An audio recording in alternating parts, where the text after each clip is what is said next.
I could just picture your neighbors going, "Oh, that weird guy's outside doing it again, honey." He's barbecuing soup.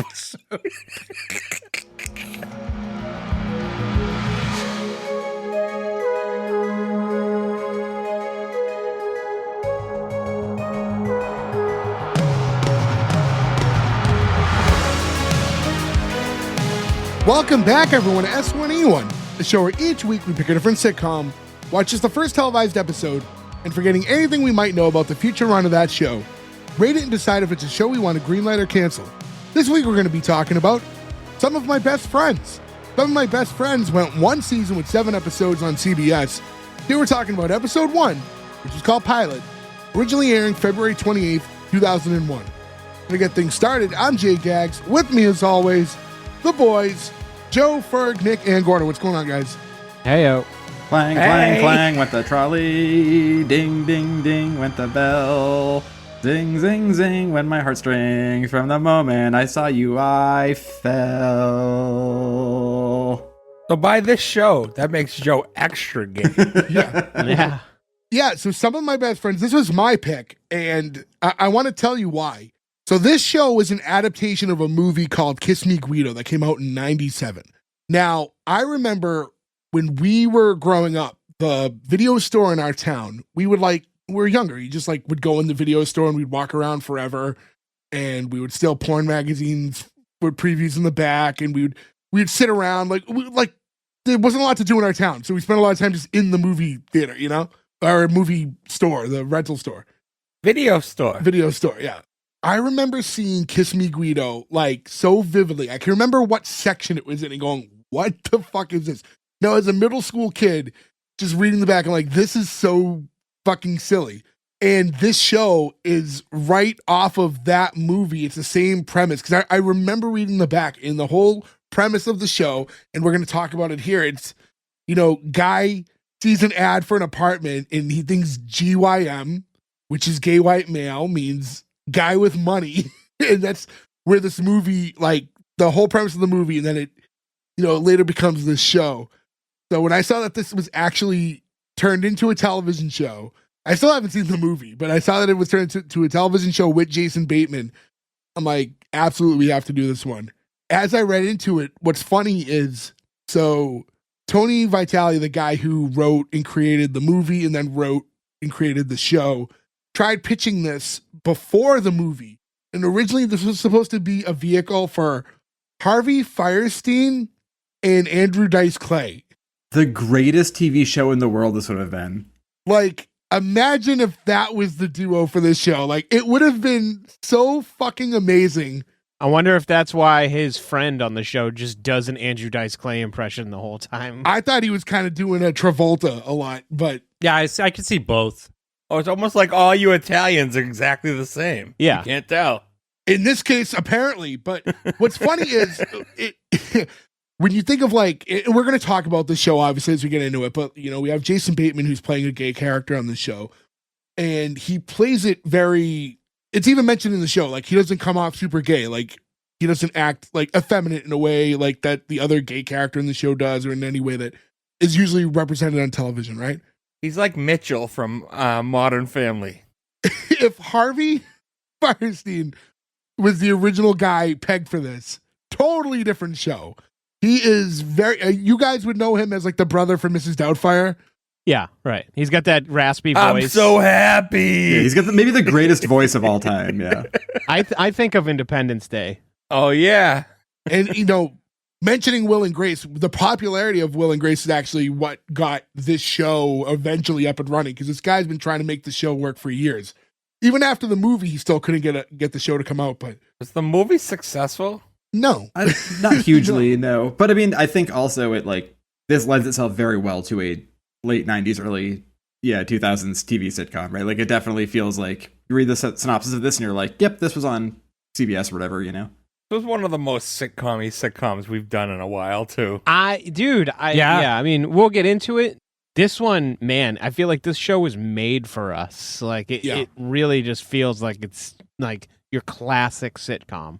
It would only be made for us more if Harvey Fierstein and Andrew Dice Clay were in it, and they went with the original title of Macho Man and Frankie Z, which was the original title of this, where it's like, you get wrestling in there too. Holy shit. I do want to say the title of this show, I think, sucks.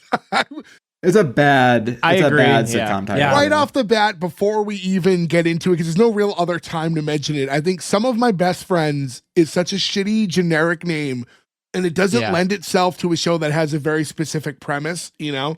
Do you know what I would have done? I would have called it Some of My Best Friends Are ... Right? Because you could be like, some of my best friends are gay. My best friends are straight Italian guys, right? Like, you have that thing where it's all of them having a way of, because people always say that when they get like caught up, like you see somebody saying like a racist joke or something, like no, I'm not racist, so my friends are black, right? Like that's like a classic sort of like backtracking people used to do, where like if you called it that. You think GWM could have gotten away? Like maybe just call it GWM?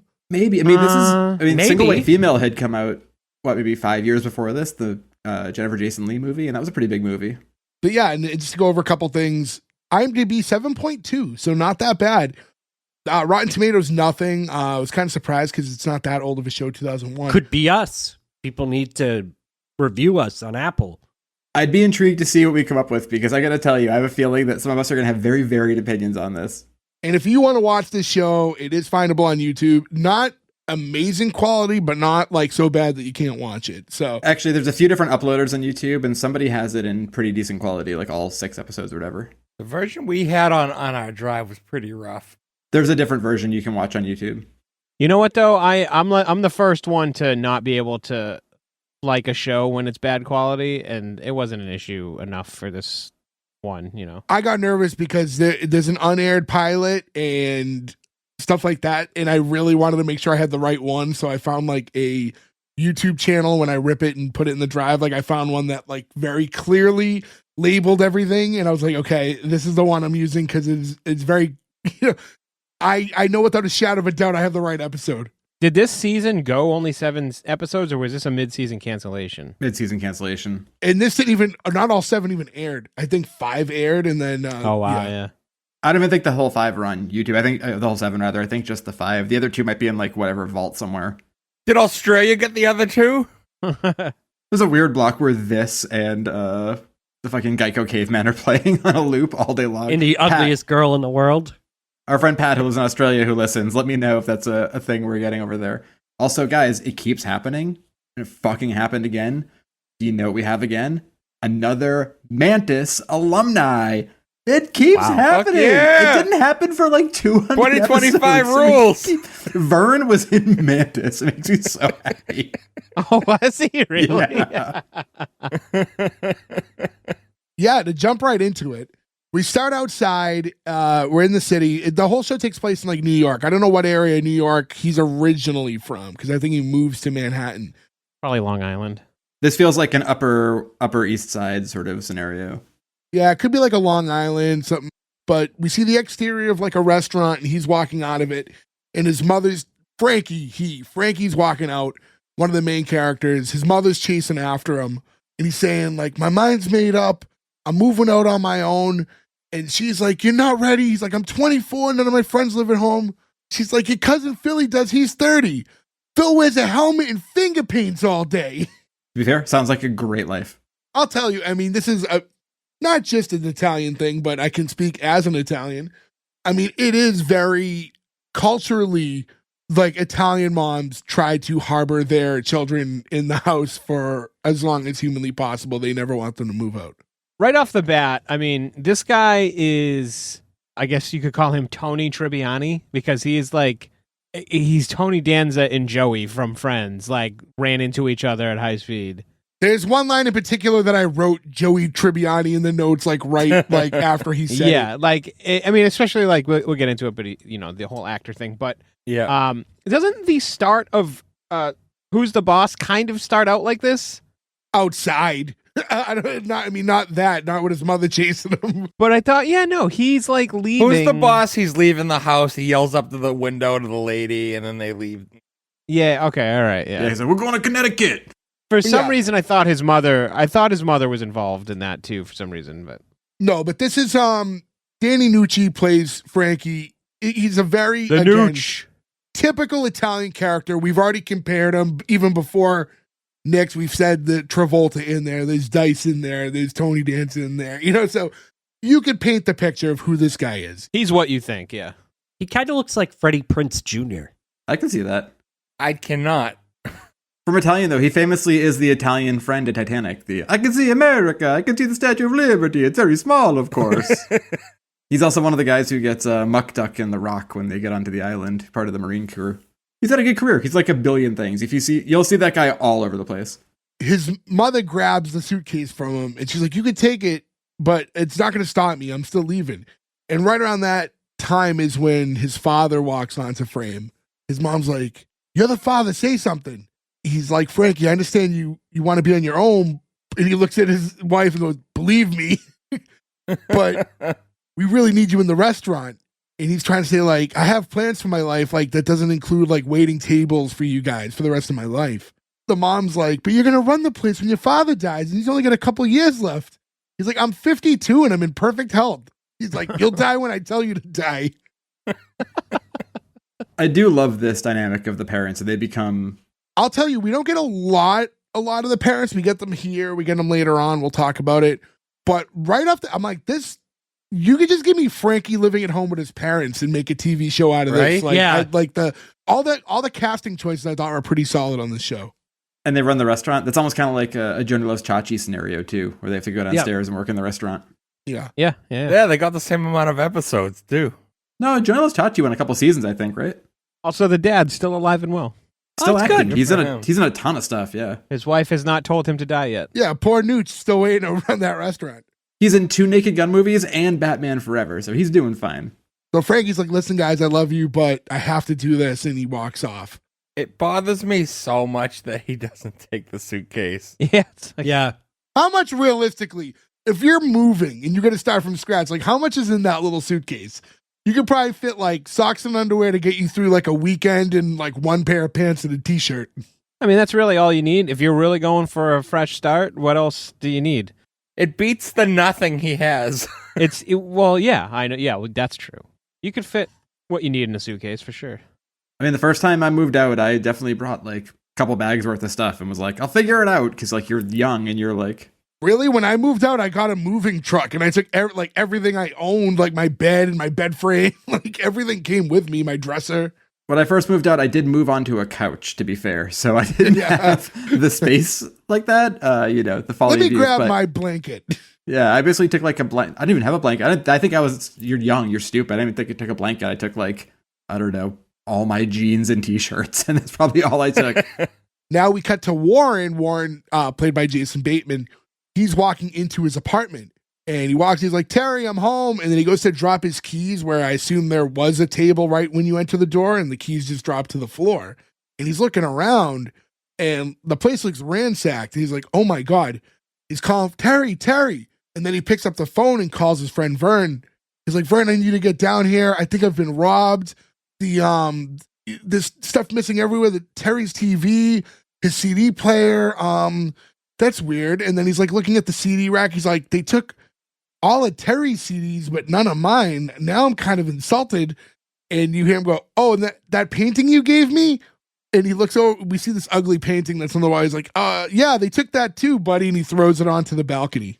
This kind of threw me off because in 2001, if you were to take any of the 5 of us and say how many CDs you own, it would have been way more than what was left in half of one of those one rack, like guitar neck CD cases. Yeah. It's like you're an adult and you only have 7 albums? Like, that's crazy to me.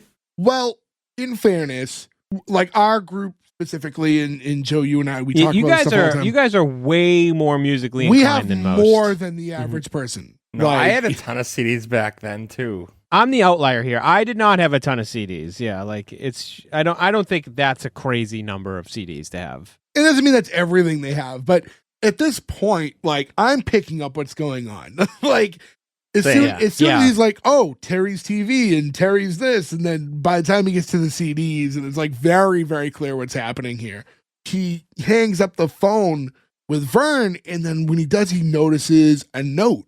So as he's starting to read the note, we see Vern. Vern literally lives on top, and he like kind of runs down from the fire escape way. So he like enters in like basically immediately, and he's on the phone like with 911 saying like, hey, my neighbor was just robbed. And as he's on the phone, we have Warren going, I wasn't robbed, Terry left me. He goes, 911, we got drama.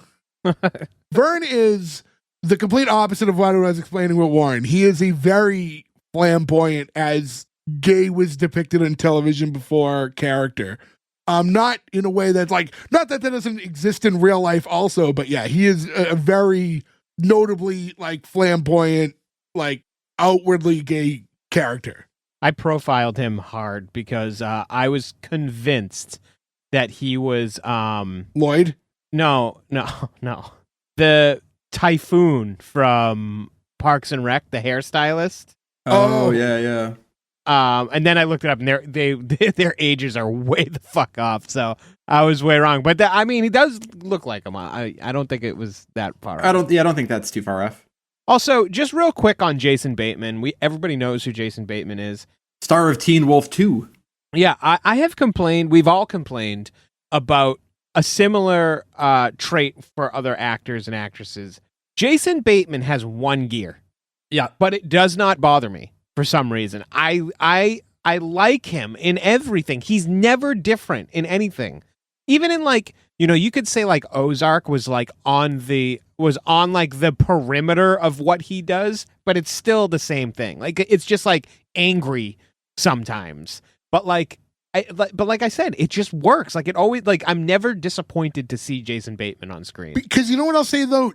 To a degree, yes, I agree with you, but he's also a great actor. Even though you're not seeing like crazy range, like his choices he makes and emotionally the things he does, and like just the little nuances to what he does. He's very good, like, yes. He is very good at what he does. And he's been acting since he was like a baby.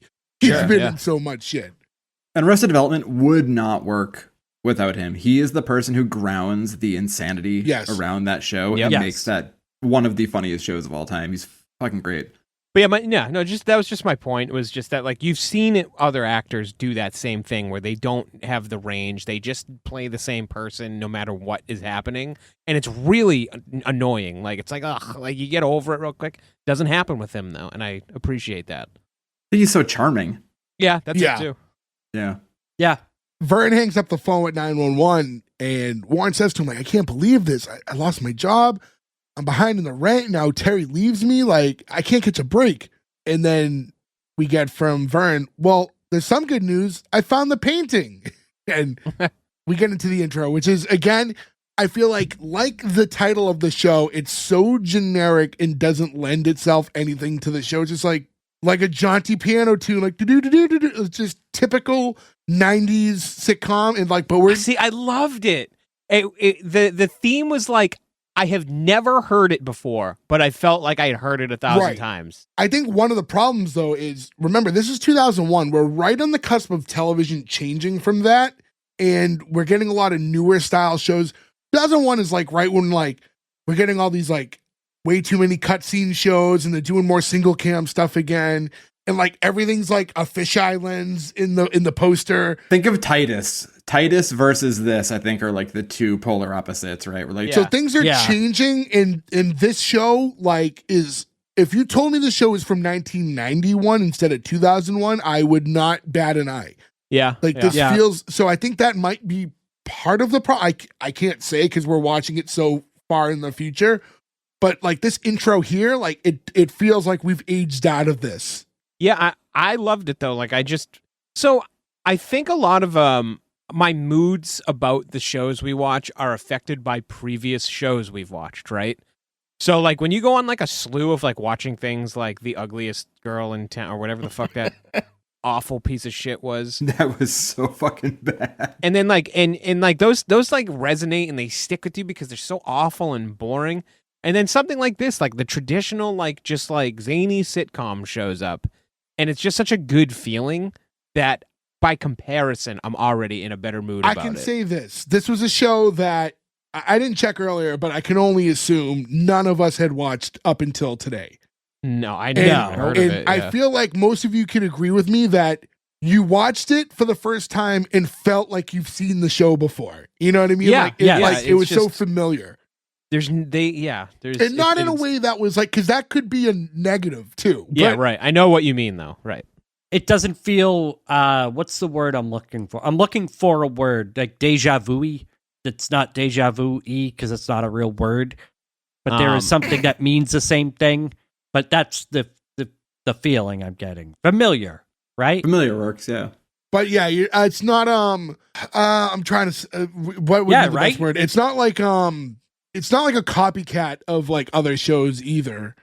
No. But yeah, it's lending itself to just about all the tropes though.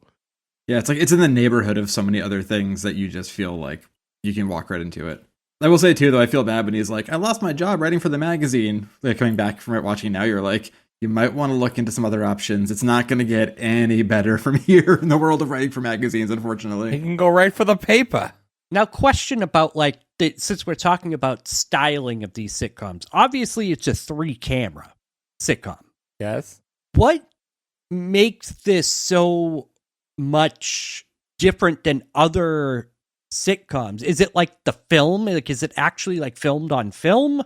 What is like, why does this look a certain way where other shows from the same era don't? I think for the most part, this looked pretty much like your this looked like every other sitcom. prototypical like sitcom. Yeah, I don't think it stood out visually differently. But I will say, I mean, if you watch, film stock is definitely a thing, right? Like if you watch movies through the ages, a 70s movie looks like a 70s movie, an 80s movie looks like an 80s movie. And I think that's all. A lot of that is the type of film stock and the change in film stock and the way like light is saturated in it. Like I feel like if you watch a remastered version of All in the Family, for example, it looks from its time. You can't make that look like it was filmed now. You know what I mean? Whereas Golden Girls, same thing, looks very much of its time because it's different techniques and different actual product. Interesting. I do think that to kind of aid to what you're asking about, even though I don't really think it applies to this show, I think with a lot of modern shows with multicams, one problem you have is because cameras have evolved so much in high definition television, it exposes sets in a way that wasn't quite exposed in like 90s sitcoms. Like everything looks a little faker. You know what I mean? I disagree because even on this show, I could tell at the beginning that they were on the back lot when they were outside. Oh yeah, I mean, but that's like also like your eye is so much more trained now than like it would have been if you were watching this live back then. Like every time on Seinfeld they walk down a street and you're just like, that's not a street. You know, you look at it now in HD, you're like, this really doesn't pass. But in 1994, you didn't notice it, you know? So now the first scene outside of the intro, we're back outside and Frankie's walking with his cousin. I think it's his cousin, actually. Could just be his friend, but Pino. They're walking down the street. Frankie has the like newspaper in his hands and he's reading like the ads for available apartments, as you once had to do to look for apartments before the age of 2001. No, you On the had line. to, yeah. You know, you're still a while away, no honestly. Craigslist yet, right? We're like a few years off from like Craigslist. No, because again, Single White Female, the movie, that's, I think, an internet ad, right? And that's maybe 5 years before this. Yeah. But newspaper's not out of whack yet. Like, it's not like old. Yeah, it's still normal to have that. Actually, Craigslist was founded in 1995. Yeah, but that doesn't mean anything because sometimes it takes years for that stuff to catch on. You know what I mean? It's like, Yeah. It hit its peak in 2008, so it was probably on the rise. yeah, around now, but probably wasn't being commonly checked for apartments. But regardless, How were people getting their hookers before then? we also need, for the sake of the scene, for them to be outside anyways. And Pino saying like, are you sure you want to live in this neighborhood? Because there's a lot of freaks around here. And they cut to just this one bald girl with like a nose ring. It'd be funny if someone threw a McDonald's cup at her, right? When they cut to her. Why? Because that's what used to happen to us, and they used to yell free. Staplers, like staplers, beer bottles, things that you could cause irreparable An apple, harm. tape, a Scotch tape holder full of sand. Yeah. I got a burrito once. Burritos hit you, they explode. Well, luckily back then I couldn't gluten, so if a piece of the wrap landed in my mouth, I wouldn't have died. But No, you can't. You clean yourself off from an exploded burrito. Imagine if you threw a burrito at Joe and then he gets splattered with beans and then shits himself immediately. That's not a thought that a normal person would have, even under the wildest of situations. This is a team poop versus team Google Boy scenario right now. Remember when our friend was driving by Wendy's and somebody threw a cheeseburger at him, but it went into the open passenger window and stuck to the closed driver's window? I used to take the tomatoes out of a Wendy's burger and used to smack it against one of our friends' faces back in the day. That was funny. Well, none of this happened to this woman, and That we know of. yeah, at least in the show. Frankie's like, come on, man. Like, you're supposed to help me look for apartments. And Pino can't get over. He's like, I don't get it. Do you really think she's going to get laid looking like that? Like, you do her. Well, yeah, but I wouldn't enjoy it. I also feel like, too, I don't know if this gets paid off, and I won't spoil anything by saying that I've watched all 5 episodes of this. But I feel like they definitely play the card that he's, like, possibly closeted gay, you know, as a character, which I think would be... I didn't get that vibe. It's not this episode. I think it's more in the other ones, but I think that's a place that would bring this... Oh, they actually do that. Yeah, they like kind of like hint at it. I think like if there was to be a season 2 of this and then like Pino becomes gay, I think, but is like closeted or self-hated about it, right? Like you'd have a really interesting dynamic there too. So now we cut back to Warren's place, right as like a guy must have just looked at the apartment and we're seeing him exit.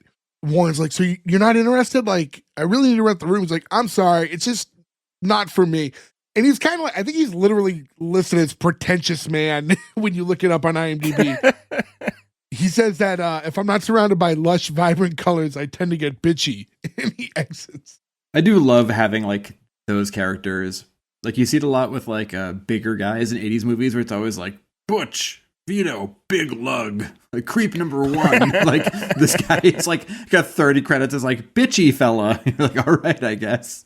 He leaves. Warren turns to Vern, who's been sitting on the couch. He's like, well, that's it. Ladies and gentlemen, that's why we're not allowed in the military. This, I will say, is like step 1 of just like, we're just going to keep rolling these jokes out. Oh, pretty hard the whole episode. But I'll say this because it does come up later, and I mentioned this all before, but the fact that we have a main character who is gay on the show, but not being played in like a stereotypical way, I think like the jokes are fine. I like that it was represented in a way that wasn't too like corny and like hokey, and like I think we got a lot of that with Will and Grace too, for what it's worth. Yeah. I think like Will played it. It's funny because the term is played it straight, and like I don't mean it like straight, right? like, Yeah, straight that throws things off a bit. Yeah, so like yeah, and you have like the Jack character, and now we're kind of seeing that here too, where we have, you know, Warren is not like overly flamboyant, but we do get that with Vern, much like in Will and Grace, we had that with Jack. Or Cam and Mitch from Modern Family. Yeah, the more modern version of it. Yeah. I think that was a little different. I mean, different but same, but yeah, because I guess where there were a couple. But yeah, and Vern saying to Warren, well, your ad says gay white male seeks roommate. Like, what are you expecting to show up? And then he goes, a quarterback for the Mets? So, gays don't know sports. Like, that's the... Why put that in your ad? Well, that's what he's saying. Well, I think, too, at this point in time, maybe the attitudes towards the gay community is not the where gay it is community. It's not where Ladies it is and now. gentlemen, AJ Styles pops into the podcast for a moment. I don't even take my money. No, but you guys know what I mean. That's why you have to advertise it. It is a dicey thing no matter what, though, putting like that ad out, right? Like, we've known people who've had Craigslist roommates that were fucking terrifying, right? Like, you're really taking a risk sometimes. Yeah. I would assume that I don't know, but maybe for someone like him in this situation, maybe it's just easier to just have that out there right away, because like when you look at what happens later, like the weirdness that comes from it, and maybe just the climate of the world was a little different at the time too. And it's just better to just have that be understood, where if it was like a surprise thing, and like if it's just a roommate, it really shouldn't matter.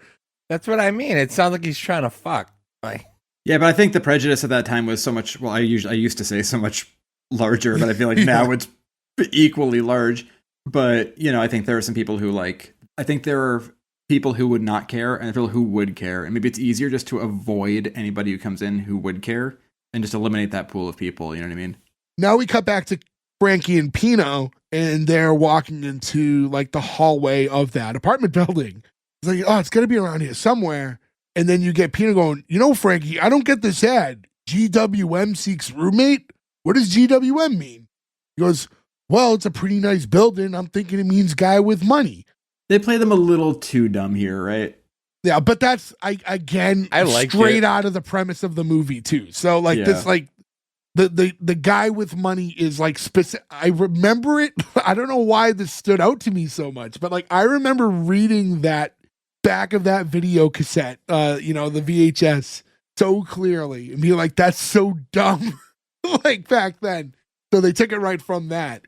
And then as soon as that happens, we get the knock. Frankie knocks on the door and Warren opens up. And this is when the two meet for the first time. The guys walk into the apartment and they're all greeting one another. And when Vern says hi to Frankie, the fucking crowd, you would have thought it was the most hilarious thing that's ever been said in the history of television. Was Vern looking at Frankie for the first time and saying hi. there was no, hi, Vern. You know what I mean? Hey, Vern. There's actually a couple scenes in here too. When they do the Bette Midler thing, the crowd loses its fucking mind. Frankie's looking around. He's like, wow, great apartment. Warren's like, oh, thanks. Are you guys looking to rent the room together? It's like, oh, no, just Frankie. And then Frankie says, but Pino's probably going to stay overnight once in a while if you're cool with that. He's like, oh, yeah. How long have you guys been together? Together? And they go, oh, well, we first hooked up at summer camp, right? And they're doing the gay guys think that the Italian guys are gay. The Italian guys aren't picking up on the fact that the gay guys are gay and that they think that they're gay. So there's the miscommunication going on. So Hijinks arises.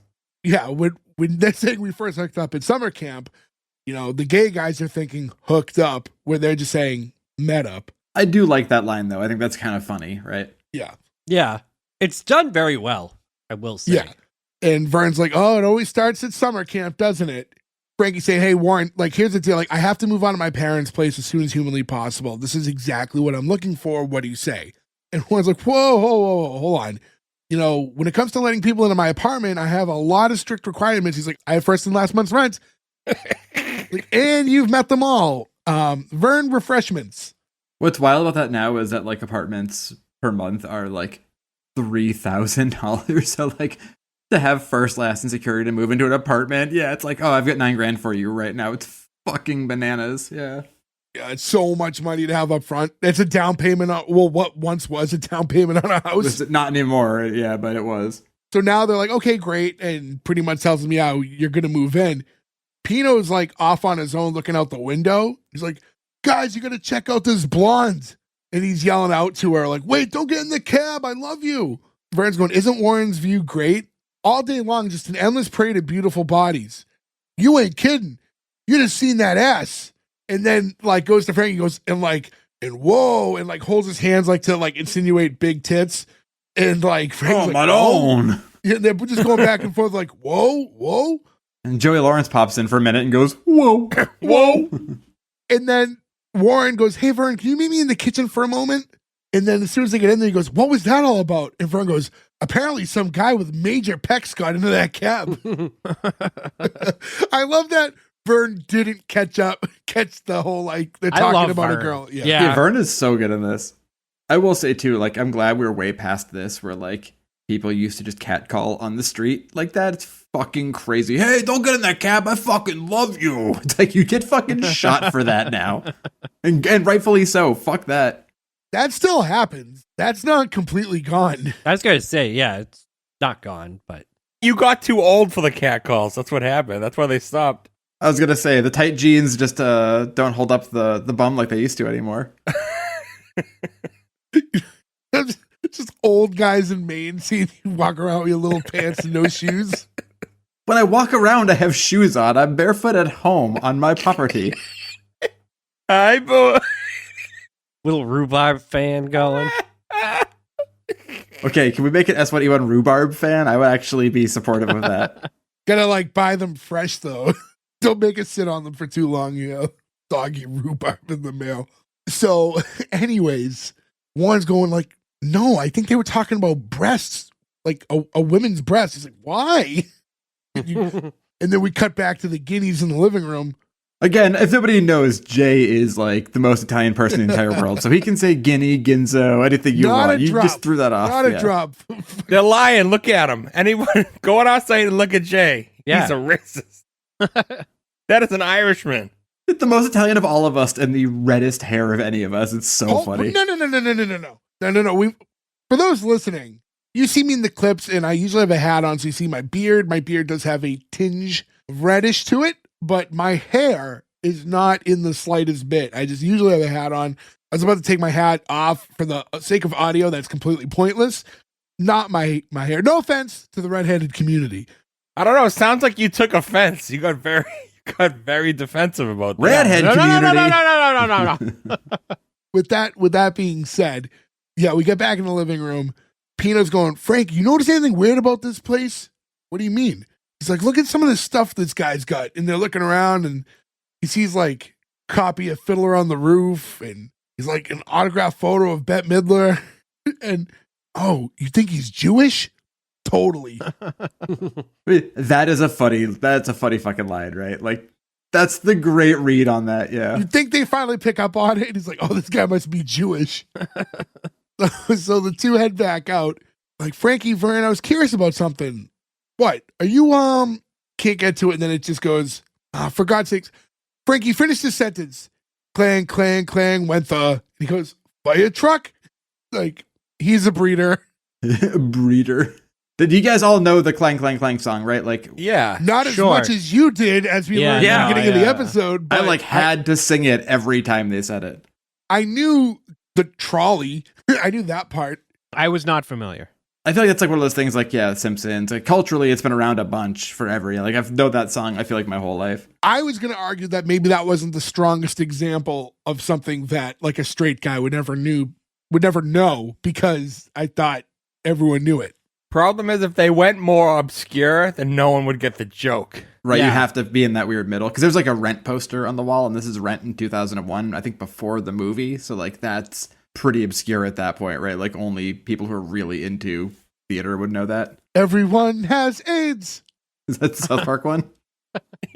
No, that's a Team It's America. from Team America. Oh, Team America, yeah. A movie that's not problematic on rewatch in 2025. Suck my cock. And go. It's still, I think, the funniest part of that whole movie is just the and go. And go. Now Warren's going, hey, I don't know if this whole roommate thing's going to work out between us. Like, why? Well, we come from two totally different worlds, you know, like you're a macho Italian guy and and Frank goes, say no more. I know who you are. He's like, doesn't bother me. Actually, I kind of like hanging out with you people. You're smart, you're funny, you pretty much suck at sports, but hey, this is him, by the way, talking about Jewish people, not gay people. Yeah. Yeah, he hasn't figured out the actual thing yet, so this is a crazy fucking line. So, and he goes, and you're about to get evicted, so it's either move in with me, or he goes, yep, welcome aboard, roomie, and the two shake hands. So at this point, to catch you up, Frankie thinks Warren's Jewish. Warren at this point thinks that Frankie's aware that he's gay. So that's where we are at this point of the understanding. And we're 8 minutes into a 24-minute episode, so I bet it will change. So now we flash forward, and Warren's in the kitchen with his sister Meryl, and he's giving her the money, 2 months paid in full, because Meryl's also like the owner of the building. And she runs. I think she's the manager of the building. She's a building manager. So she's the building manager, so she's in charge of all that stuff. Also, how terrifying is it to think of back then, too, where you're like the building manager, where you're like, okay, so I go to these 25 apartments and get $2,000 in cash once a month. We're like, that is such a target. And what the fuck do you do with all that cash? Usually, like, when you're doing, like, all that stuff, like, you get an apartment, like, for free.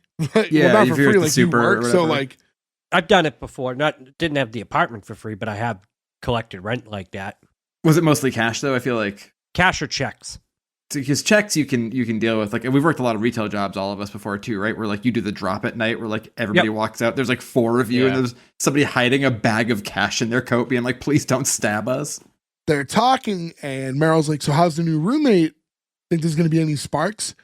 "Not likely. He plays for your team." She's like, "Really? Like, is he cute?" "No, I don't want to know. I've sworn off men." He's like, "It's been 6 months since your divorce. Like, it's okay to start dating."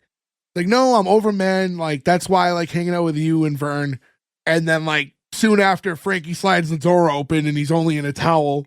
And he's like, "Hey, Warren, oh, sorry, I didn't know you had company." He's like, "No, it's okay. That's my sister Meryl. She's the building manager." He's like, "Oh, hey, how you doing?" And she goes, "Pleasure to meet you. Welcome to the building. Rent's due first of every month." And, like, very formal, turns around, and as she walks off, talks to herself and goes, "I want that towel." It's a great line from her to read. Also, Frankie looks way better than any of us have ever looked in a towel, so I feel like this is warranted. Yeah. I mean, but speak for yourself, though. You think that was something? Well, I mean, Joe, I know you watch more. Are they setting seeds like that could potentially be something between the two of them? 100%. Yeah, the second I saw her, I knew that was the will they, won't they. I know you're not supposed to watch ahead, but I watched ahead. I watched the whole thing, and there's a whole will they, won't they.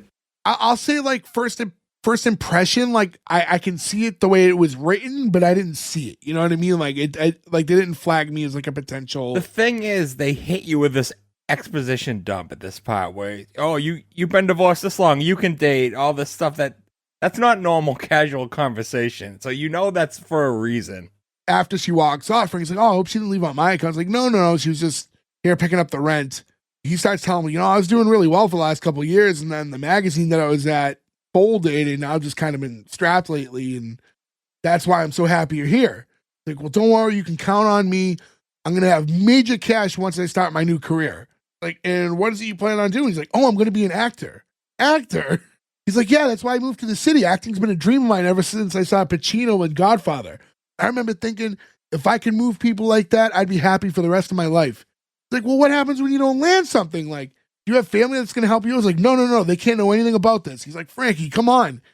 So, like, now he's like, okay, so this guy just moved in, but his form of income, first off, he's not even currently working as an actor. He's just dreaming of being an actor.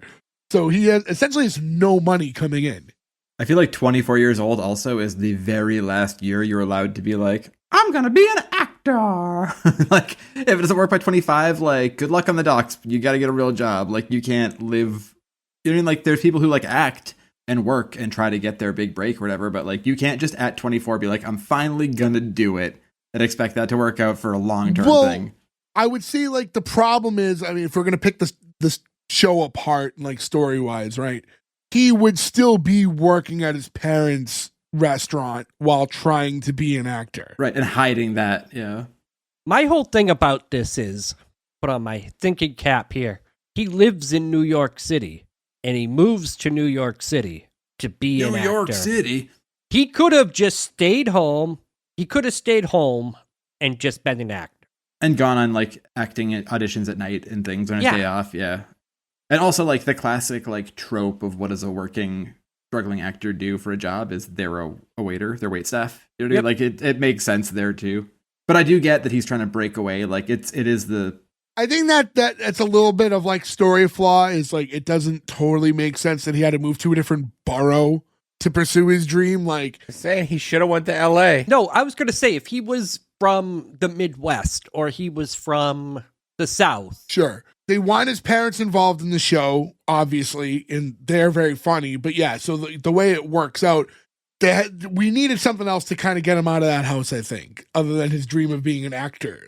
I think is a little... It's partly, too, that living at home and he doesn't want them to know. He's got to study scripts and stuff. And I'm sure an Italian household is very chaotic.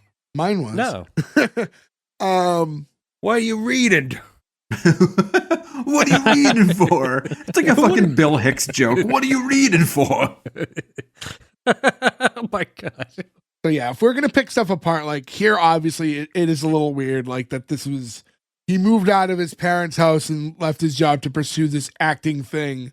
But this is something that he could be pursuing while living at home and working at the restaurant.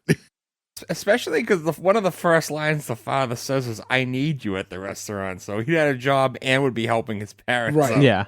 But we need to get these two together. It's like, yeah, it's a little sloppy here. But anyways, Warren's like, you need to have some sort of like a backup plan. Like, it's very difficult to make it as an actor. He's like, we're going to dream big, right? I mean, like, don't you have any big plans for yourself? And Warren's like, nah, I mean, just like the usual ones, like a house with a white picket fence and a pool, a barbecue, separate burner for the sauces. And Frankie's like, oh yeah, those are sweet, aren't they? Like, They are.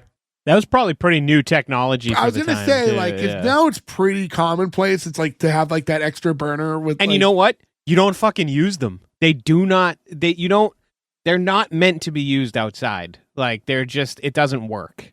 Unless that I've just never had a good one, but the wind always blows the shit out. I've never personally used them, and I've had grills that have that thing. Yeah, I bought one last year. I haven't used that thing once. I use it as like the thing to hold like cheese on, because that side doesn't get hot when you're making burgers or whatever. And I never thought of it as a burner that was specifically to like heat up sauces. Like, that was like what I would have used it for. No, I think the ideal thing for that, honestly, especially where we live, is like if you were stuck in like the winter and the power went out, you could go out there and you could like cook soup or something. You know what I mean? Like, you'd be able to. Why is that funny? I'm trying. Hey, Hannah, you're grilling soup. cooking. It's almost done. You might not have burgers in February though, but you probably have canned soup in your cupboard, and if your power is Going out, outside to use the grill. there's no heat on in your house. If you got to eat, why is that funny? Joe, do you have gas or electric stove? I have electric. Okay, so yeah, that wouldn't work. But We don't have Gas we don't have is- natural yeah. gas here, so it's either you've got propane or electric. Propane. Joe's shivering in a blizzard, just cooking up a can of Cooking soup. Look, if you've got to feed your family, that's what you do, okay? We lost power for 3 days, and the house was very cold. How many cans of soup did you barbecue? I didn't have a grill that year, so none. But if I had a grill, I would have had chicken noodle soup at least. I just like the idea, like, it's like a storm. It's outside. It's so cold out that like that soup will freeze on the burner before it gets hot. Like, there's just no way it'll ever cook. Look, someday, Joe neighbors blows come an arm off. this is one of those scenarios where we get messages sometimes when I say something that you all make fun of me for, and somebody will message me like, I've totally done that. It makes sense. And I'm hoping this is also one of those times. Yeah, no, you can't use that as an excuse because Guido has gotten those messages too, and nothing he does is normal. I mean, that's true. Hey, to any of you guys listening, you can hit us up, all our socials, S1E1 pod. If you have soup cues, let us know. You guys aren't invited to my super queue. Is Fonzie? No one's invited anymore. It's just me. So,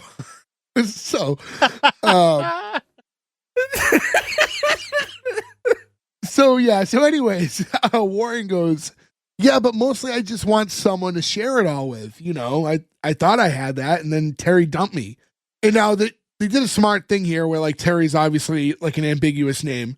So It's Pat scenario. yeah, so Frankie goes, oh, for another guy? Mills. One's like, yeah. He goes, bitch. He's like, and he's like, oh yeah, you want to see a picture? And then he's like, yeah, sure. So Warren opens up the trash and pulls the picture out. I love that the picture's in the trash. And I'll say, we were talking about earlier how just Jason Bateman's just a good actor. Like, just the way he was like, he took it out and like made sure to like wipe it off with like a hand rag. It was just smart little nuanced stuff that I noticed when I was watching this. Keeps the scene a little busy. It's not just, pulling props out. He shows Frankie the picture, goes, yeah, this was us last summer at the Hamptons.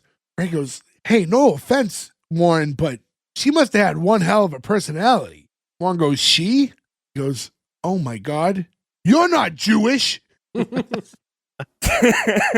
I laughed so fucking hard at this whole thing.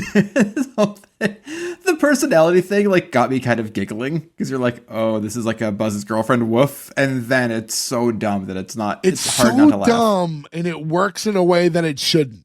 Again, I think it goes back to not even just Jason Bateman. Everybody is really charming on this show. They are. And it's like you can forgive things that might not normally be, you might not give a pass for because everybody's just so likable. Yeah, I mean, a lot of the shows we've covered recently, right? So you talk about a show like this or The Neighborhood that we did a few weeks ago, and it's like when you're touching on things like homophobia or racism and things of that nature, like it's a delicate balance, but when you approach it you have to approach it in a realistic way. You know what I mean? You can't like sugarcoat either. You have to be somewhat direct.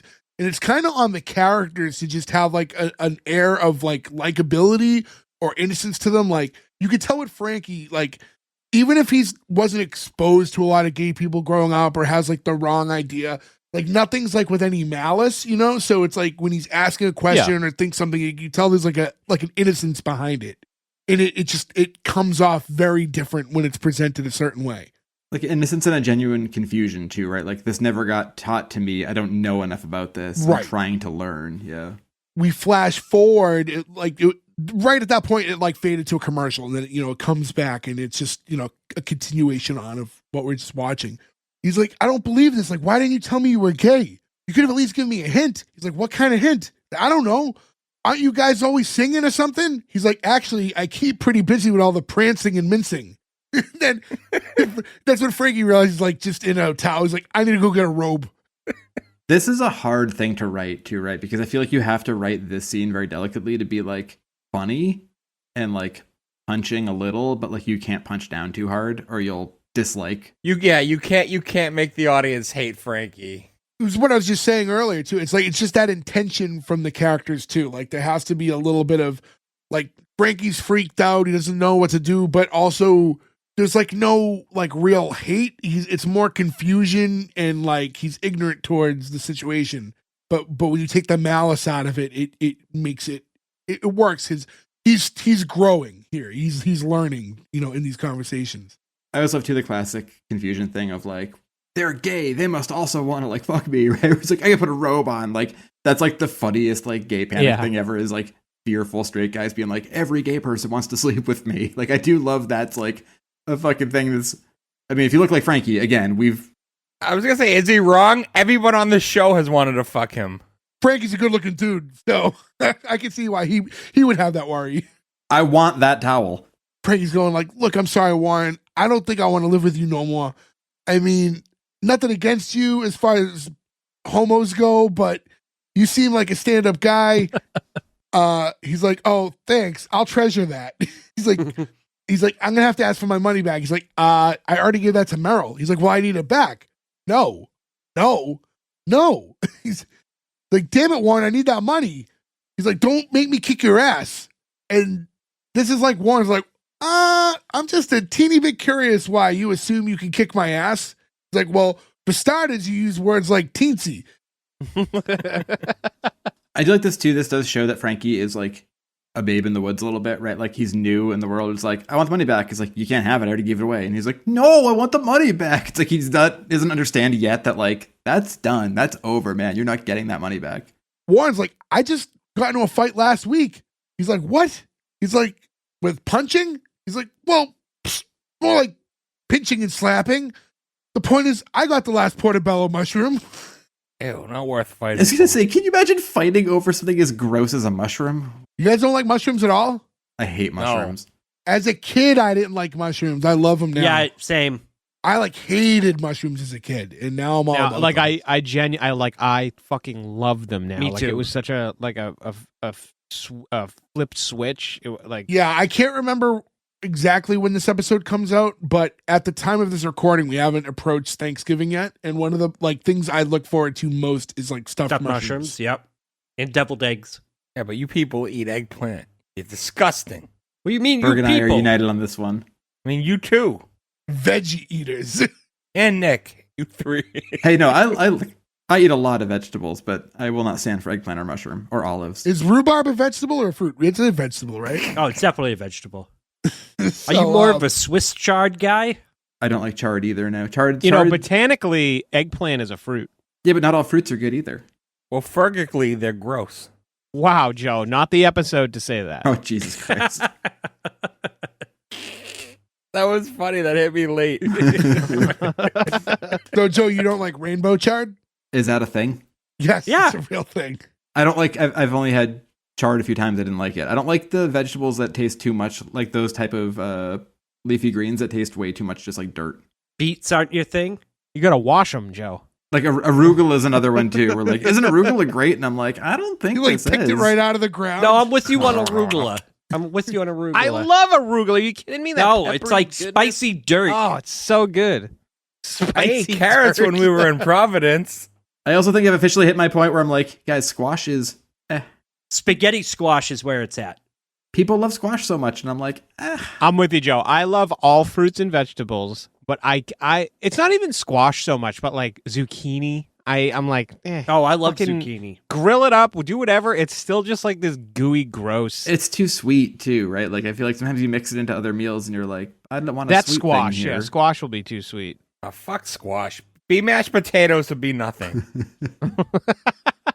I wish those of you listening truly knew how real Ferg's childlike talk about vegetables translated to how he is in real life, because he really truly eats like a child.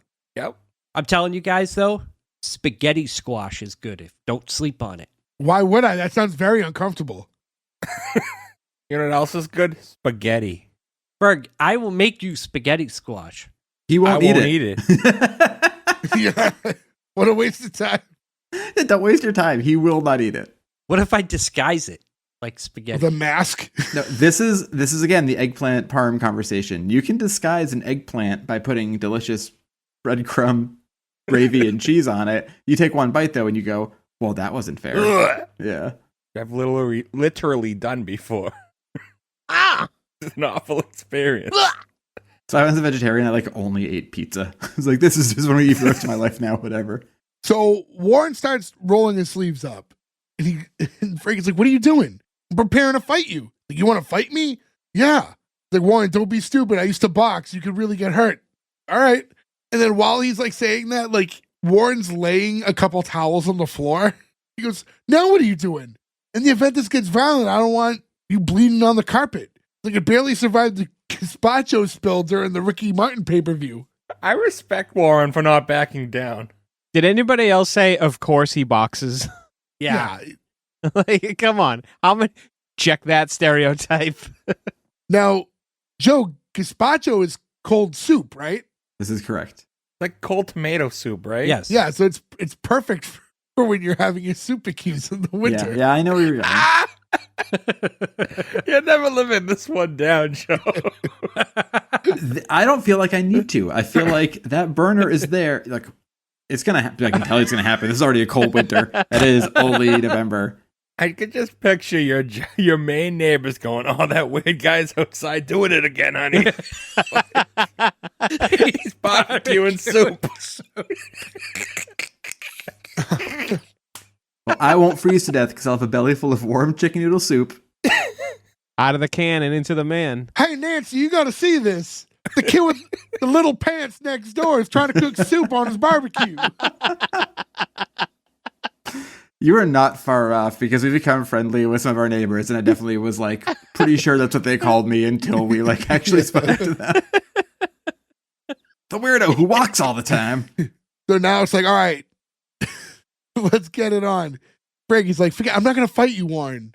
He's like, all right, well, how about this? How about we arm wrestle?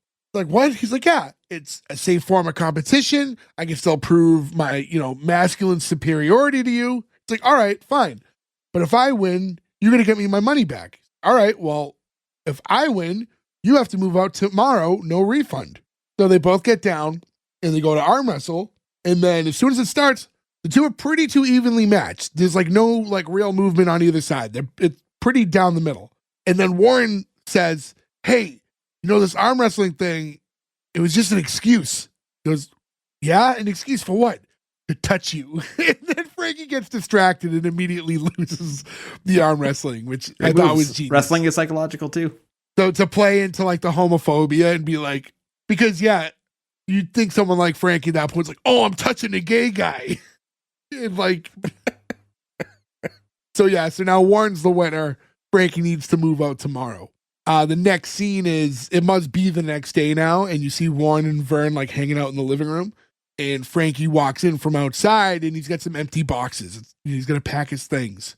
He like looks at the two, says nothing, goes right to his room. And when he leaves, Warren says to Vern, like, and he had no idea I was gay. Can you believe that? He's like, of course I can. You don't come off gay. Neither of us do. Which is, and again, Vern comes off super duper gay, but Warren, he doesn't. He doesn't play, very prototypical gay. Vern goes on to say, my mother says I come off asexual. And Warren goes, she said she wished you were asexual. I think that's the funniest line in the entire episode. That is such a fucking funny thing for someone's mom to say to them. I'd say Vern doesn't get much respect in this episode. No. He's very loyal, very ride or die. And Yeah. they treat him like he's Urkel coming next door. Like, I mean, it's just, he's annoying, right? Like, they're just playing that up. They're not doing a good job. Like, I'm sure he gets more annoying, right? But, like, that's what they're going for, because I agree they are kind of mean to him for no reason, but you can see the why they But are. it's just Warren. Like, no one else is being mean to him. And they're like best friends at the end of the day. Yeah. They do write in like sort of a reason later on as to why he's kind of the way he is, where like there's like a whole storyline where like he lost a whole bunch of weight and he was really self-conscious, and now he's kind of like lashing out and trying to be, he's like not, I guess I'd say he's not like comfortable in his skin. I think that kind of like makes it work a little bit later on, where you like get why he's so crazy, because he's just like uncomfortable. But I don't think it plays well in this episode without that extra knowledge.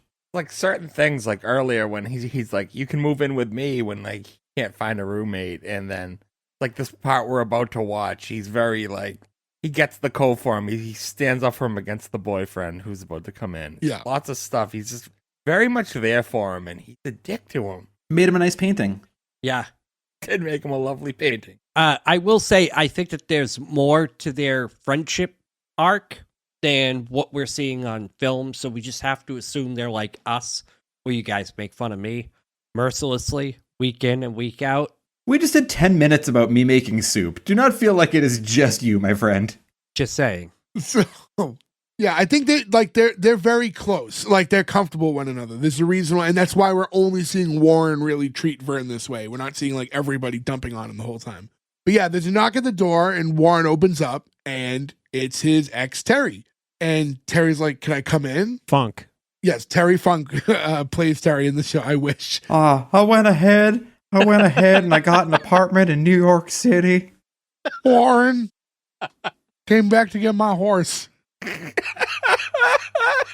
Terry walks in, and he's like, "Hello, Vern." And Vern does like the like hisses and like throws a claw at him and then walks away.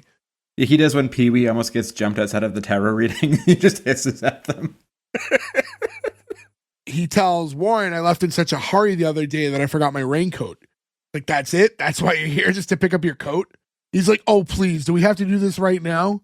He's like, "Damn it, Terry. We were together for 2 years. Don't you think I deserve an explanation? Like, why did you leave?" He goes, "Warren, the truth is, I was never really into this relationship as much as you were." And I gotta say, like, first off, like, Terry's character is like terrible. First off, he left him like I'd have whipped it out and pissed in this guy's raincoat in front Yeah. of him. he left him, gave him no excuse as to why he left him. Then he shows up for just his coat, which is more like count your losses, like if that's Yeah, the right. situation.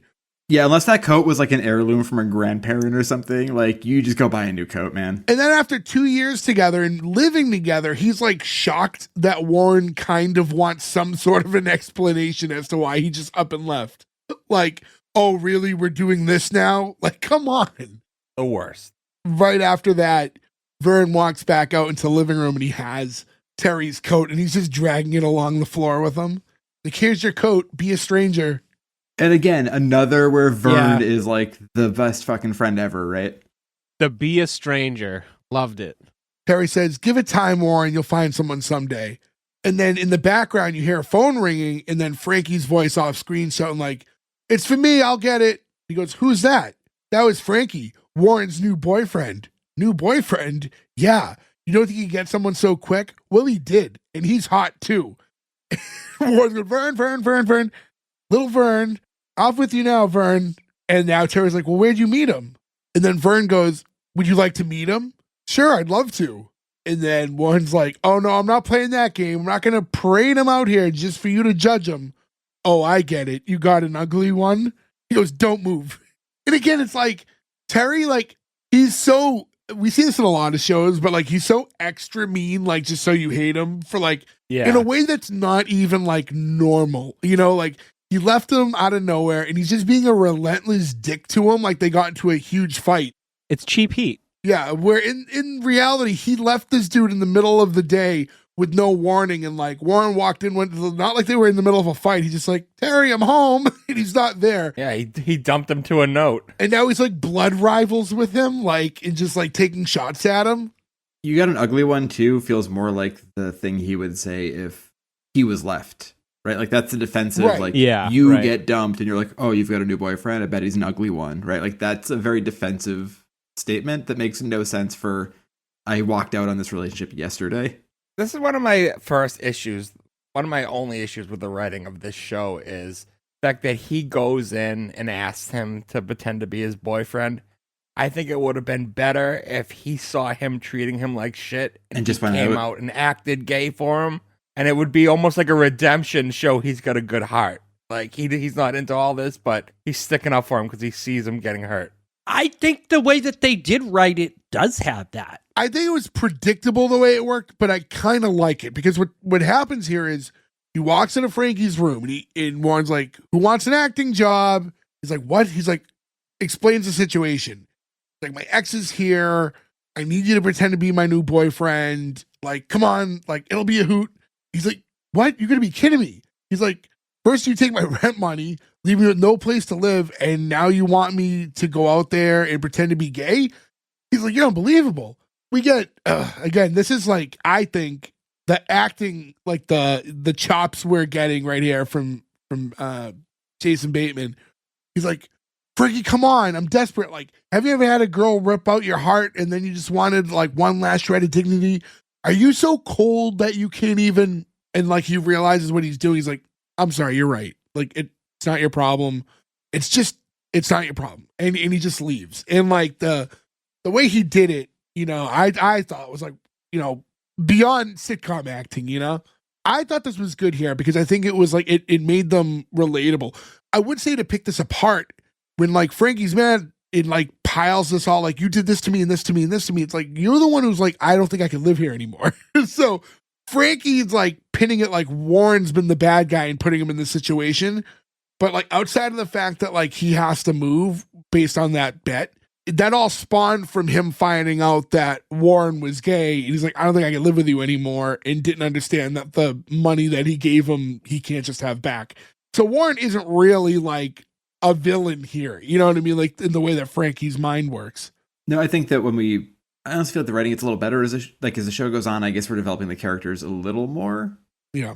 And this works to that. Warren heads back out, and Terry's like, so where's Mr. Wonderful? He's like, Terry, I gotta tell you, this is a little embarrassing, but the truth of the matter is, and then Frankie just whips the door open and goes, hey, girlfriend, what's up? A great reveal. And then like Vern's best line too, where he's like, push it up. It's so fucking great. So, yeah. So when Vern does that, like sneaks over to him and tells him to push it up, which was like, I kind of felt like was unnecessary, right? Like the point wasn't that he's like, hey, Warren has a new boyfriend and he's super masculine. It was just that he was hot. Yeah, that he's hot. It doesn't matter what his personality is or whatever Yeah. the reflection of voice is. Yeah. So then when he tells him to push it up, though, and he walks up, he goes, hey, how you doing? And like, and that's when I wrote Joey Tribbiani right next to him. Like, it was like straight up Joey Tribbiani. Was Friends on at this point? Yeah. Oh yeah, it was it was in Friend- the middle of its peak Okay. at this point. Yeah. So Terry's like, so where'd you guys meet? And then both of them were like, we got Vern jumping on. I introduced them. See, I dated Frankie first. You dated Vern? Briefly, very briefly. And then he goes, but then one night, Vern took me to a party where he introduced me to this most handsomest man I've ever seen. Most handsomest is great fucking writing. And then he goes, and then from that moment, I looked into his eyes and I saw the rest of my life. House with a white picket fence, pool, barbecue, separate burner for the sauces. Or soups. Best of all, someone to share it with. And in that moment, all those stupid fairy tales I'd ever listened to as a kid suddenly delivered on their promises. There was such a thing as happily ever after. And then Vern goes, God, I wish we could have made it work. Vern is for sure like a tour de force in this fucking episode. And what I like here is this monologue kind of proves, oh, and by the way, Frankie is capable of acting. You know what I mean? Right. Like his dream is like he does have the chops to do it. Even though he auditioned and they're like, what else have you done? He's like, I played my gay roommate's boyfriend. Yeah. It's like, Was that an off-Broadway play? We get a knocking at the door. Vern opens up the door and it's Frankie's parents. And like the crowd's very invested. And like, oh shit. Like, so when we see his parents, the mom's like, we're looking for our son, Frankie Zito. There he is. Ma, Pop, what are you doing here? How do you know where to find me? Pino. Then Pino pops out. He like slinks out from behind the door. She beat it out of me, I swear. And then they tell him, like, here's the deal. If you come home now, we'll rename the restaurant to Zito and Son. Ma, this isn't a good time for me. Right here is when Warren's like, Terry, listen, thanks for stopping by. I can't tell you how much it means to me that you came all the way over to apologize. He's like, but I didn't apologize. Oh, yeah, that's right. And Warren pushes him out of the apartment and shuts the door. And at this point, I'm like, oh, that's weird. They diffused that whole situation. Like, I didn't think that's how that was going to go. But it continues on. But here I was like very confused at this moment. I don't know if you guys were too. But like when I saw it play off that way, I'm like, that's it? Like there's no... yeah, the fact that this didn't blow their spot, like... Yeah. I like that they went a different way, but... I was waiting for an explosion and then it doesn't happen. When he leaves, Frankie's like, Ma, how many times am I going to tell you I want a different kind of life? So what different kind of life is this exactly? Because I really want to know. And then right when that happens, the door opens back up and Terry's like, hey, I'm sorry, I forgot my coat. You know, Warren, I really do think it's great that you and Frankie found each other. Bye. And he leaves again. And I go, oh, okay. There is a little more there. And here it is, because he's delivering the situation now to the parent, like unknowingly, like delivering this to the parents. It went the complete opposite way. It didn't go the parents exposed them for not dating. It went he exposed him to the parents for To being the gay. parents, Like, yeah. Yeah. Also, I can't believe you didn't bring up that he calls him his little cannoli. I really thought that was going to come up in this. You already got your barber soup, all right? I will be roasted another time. So now Frankie's mom's like, who's Warren? And Warren's like, I am. And then the dad goes, just thank God it's not the other one. I laughed so fucking hard. Like, I legit laughed out loud at this. Me too. Yeah. Out loud. That was like my favorite laugh. Yeah. Me, I said, man, leave Vern alone. It was just such a nonchalant, like legitimate, like relief. Oh, thank God it wasn't the other one. And the fact that it was the dad, like it's such a dad line, you know, like Yeah, everything right. about it was just spot on. It's like, Ma, I can explain. What's there to explain? The kid grows up gay, there's only one person to blame. And then she looks at her husband, this is your fault. My fault? Yeah, why couldn't you be more of a man? The job was already taken. Another lull. Loved it. I love the dad. Dad might be my favorite character in the show. Yeah. This is just like Raymond's parents. It The is. two of them. And there's a similar dynamic. Raymond. And then he's going, this is ridiculous. I'm not gay. Pino, you believe me, right? I'd like to. And then Warren goes, listen, Frankie's not gay and I can prove it. Okay, finish the sentence. And he goes, clang, clang, clang, went the, and then the dad goes, trolley. He's like, oh, this is getting weird. And now he's saying, Frankie, would be a good time to tell your parents the truth. So why don't you go ahead? And Frankie's like, all right, Ma, Pop, there's something I haven't told you. The real reason I moved to Manhattan is I decided to be an actor. And the mom goes, an actor? Couldn't you just be gay? The show, I saw that line coming. That line, yeah, from a million miles away, I saw that line coming. But the it last still act delivered. is fucking insane in the best way possible. They really just ramp up the humor for the last few minutes of this. And the dad's like, you know, people are born gay, but acting, that's a choice. That joke's really funny, but it's very progressive too. The dad's take on it is like, he's not like, we can send you to church and you won't be gay no more, you know? What I do think is funny in a very like meta way is this whole show is a bunch of actors shitting on the idea of being an actor. It's Right. like, You know, like it's very funny, like outwardly thinking about the whole situation, them all being like, an actor, what are you, dumb? That's the dumbest thing you could possibly want to be. All of these people making a paycheck as actors, yeah. Right. Warren's trying to help. I was like, Mr. and Mrs. Zito, I recently had the opportunity to see Frankie perform, and you know what? He can act. He really can. It's like, and maybe with a little support from you guys, I bet he'd make you guys really proud. Frankie's mom, like, pats on the couch, like, next to her, so, like, Frankie will sit next to her. And she goes, so this acting thing means a lot to you? Yeah. And you're planning on living here with this Warren person? Warren goes, you have paid for 2 months' rent, because remember, he's supposed to be leaving. You know, Yeah. like it was not settled that he's going to stay there at this point. So Warren's kind of extending out, saying like, you know, you did pay. And he goes, well, if it'd be okay with you, yeah, I'd like to give it a shot. And the dad's like, are you okay with this? Well, hey, it looks like if you're all going to be part of Frankie's life, you know, I'd like to take you all out for a drink. The father's like offering for everyone. I'm like, let's go out. And again, the dad is a total hero. I'll take you all out for a drink. He's like, no judgment. then Vern's like, oh, and he goes, or a special coffee. Come on. Like what? I don't get it. I was thinking like maybe he doesn't know if Vern's old enough, because Vern's so like little and petite. Maybe he wasn't sure if he was old enough to have a drink. Oh, I didn't read that, but I can see that, yeah. Because I was like, what? Or a special coffee. You know what I mean? So that's the only way that I read it, was he doesn't think Vern's old enough to drink. Or he thinks if he gets drunk, he's going to be too much to handle. Yeah, also possible, yeah. Everyone's like starting to exit to like leave to get the drink, and Pino says to Vern like, wow, I can't believe this. Did you know your friend was gay? He goes, I'm as shocked as you are. Vern being, again, the like most outwardly obviously gay character on the show. That leaves us with just Warren and Frankie as like the last two inside the apartment. And Frankie's like, Warren, now that I know you're gay, we're gonna lay down some rules, all right? He's like, such as no playing show tunes all day long. I know how you people are into that. He goes, yeah, all right. Well, then while we're talking, would you mind not watching football and hockey and monster truck rallies all day? Like, I know you people like that. He's like, all right. Well, what about wrestling? I kind of like to watch wrestling. He's like, as luck would have it, so do I. And that's how the show ends, where wrestling unites the gays and Italians, and everyone can come together. And as a group of wrestling fans, I must say, 2001 was a bad time for wrestling, too. Like, there is not good wrestling. This is post WCW getting bought out. Oh, 2001 is when that happened. Both ECW and WCW died in 2001.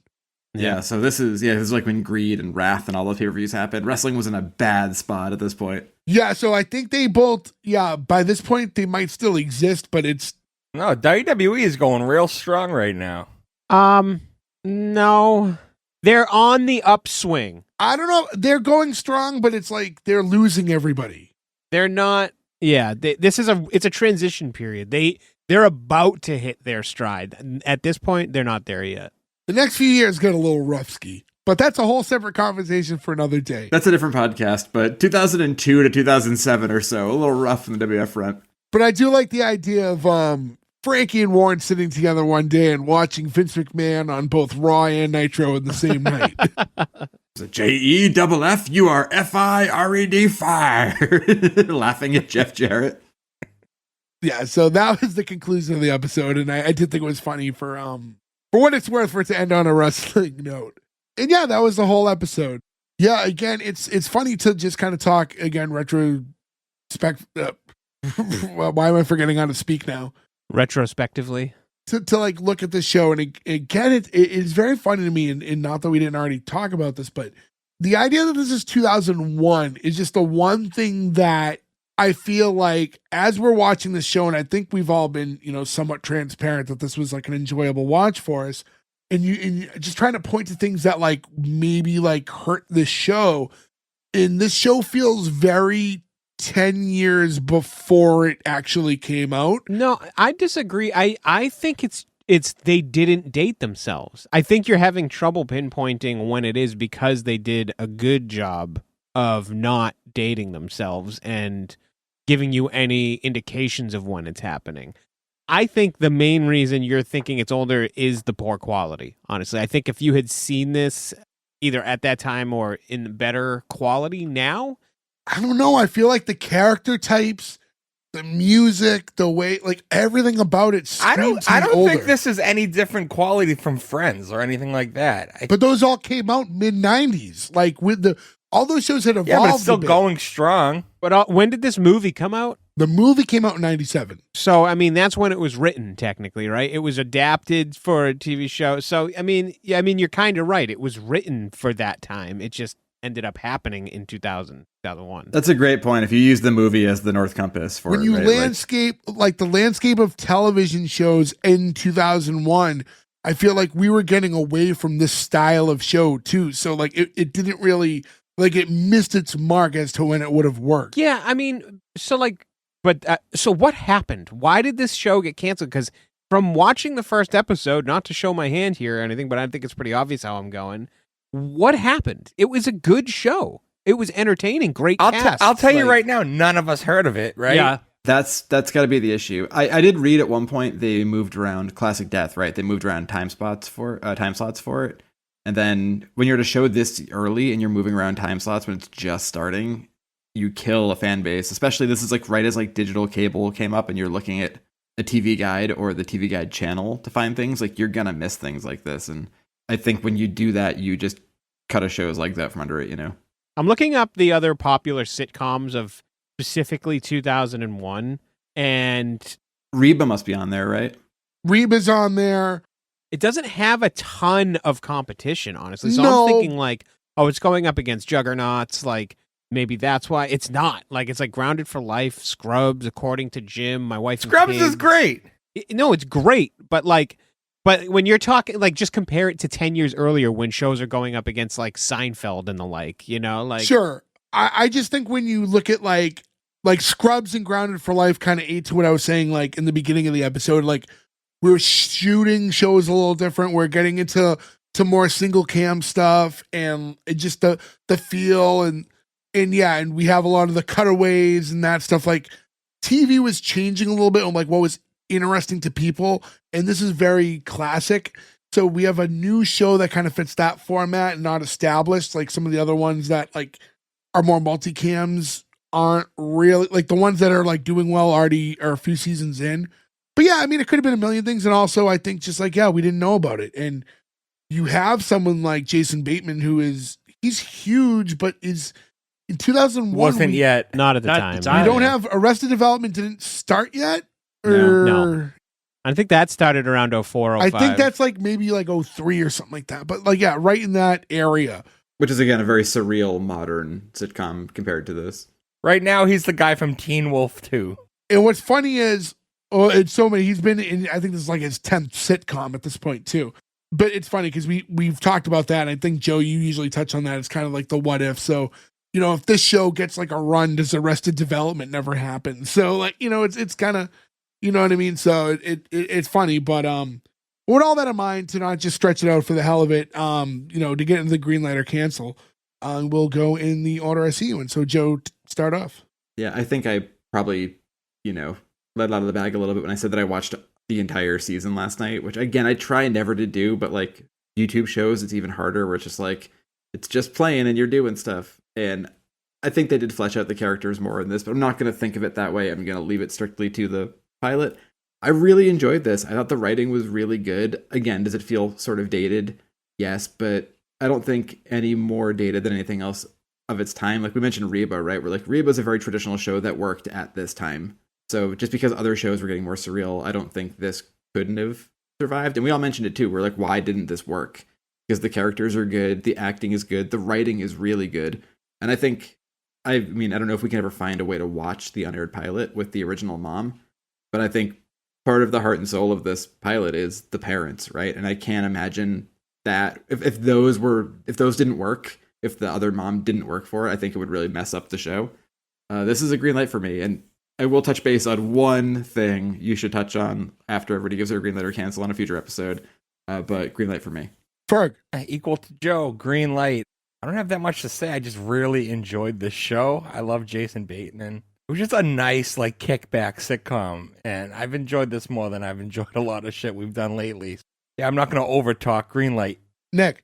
Same sentiment, yeah. Just really, really fun. It's a good way to describe it for a kickback, just like chill and watch this show. It was just a really refreshing show. I would put this, like, honestly, on my Mount Rushmore of, like, shows that I've never heard of, but ended up being really good. I'm devastated that this show didn't even get a full season, especially when you consider some of the shit that does get full seasons and then some.